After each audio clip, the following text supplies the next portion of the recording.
Sekarang aku akan mereview buku berjudul You, Me, and Empathy. Ini ditulis oleh Janine Sanders dan diilustrasikan oleh Sofia Cardoso. Nah, ini seperti penjelasan di bawah sini, mengajarkan anak tentang empathy, perasaan, kindness, compassion, tolerance, respect, and recognizing bullying behaviors. Now, let's see what's inside. Nah, jadi ceritanya ini adalah tentang seorang anak yang, ini anak tokoh utamanya, seorang anak yang ketika misalkan dia melihat orang lain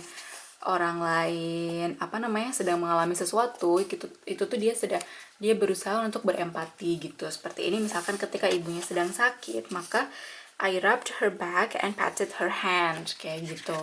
Karena lalu dia ingat ketika dulu dia sakit, ibunya pun juga melakukan hal yang sama, kayak gitu.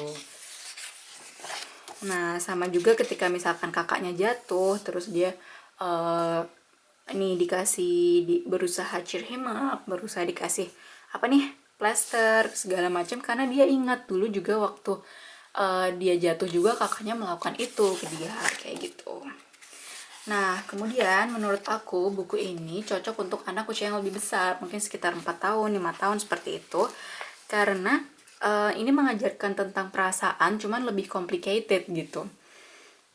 Dan juga tulisannya itu banyak gitu kan. Tulisannya banyak dan halamannya banyak, yang mana disesuaikan juga dengan attention span anak. Kalau misalnya yang terlalu kecil, anaknya juga belum bisa menyelesaikan sebuku ini, kayak gitu. Nah, kemudian yang aku suka lagi dari buku ini adalah ini tentang bullying. Jadi tuh ada anak yang suka ngebully anak-anak lainnya, yang bikin sad, yang bikin anak lain sedih, yang suka mendorong anak yang lain, kayak gitu. Terus habis itu dia jadi teringat karena dulu itu karena anaknya yang suka bully ini, dia juga ternyata dibully juga sama orang lain, kayak gitu. Nah, kemudian yang aku suka buku ini tuh karena untuk anak yang lebih besar, jadi lebih interaktif, seperti ada pertanyaannya.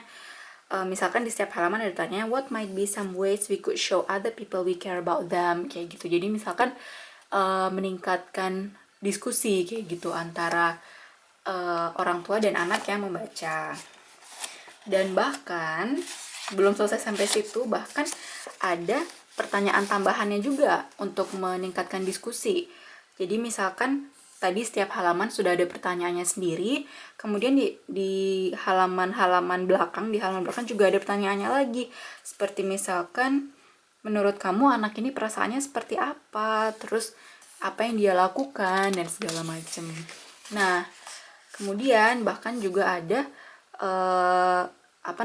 activities-nya, ide-ide aktivitas untuk mempromote empathy, kindness, and compassion, seperti itu. That's why buku ini buku yang cukup direkomendasikan. Oke.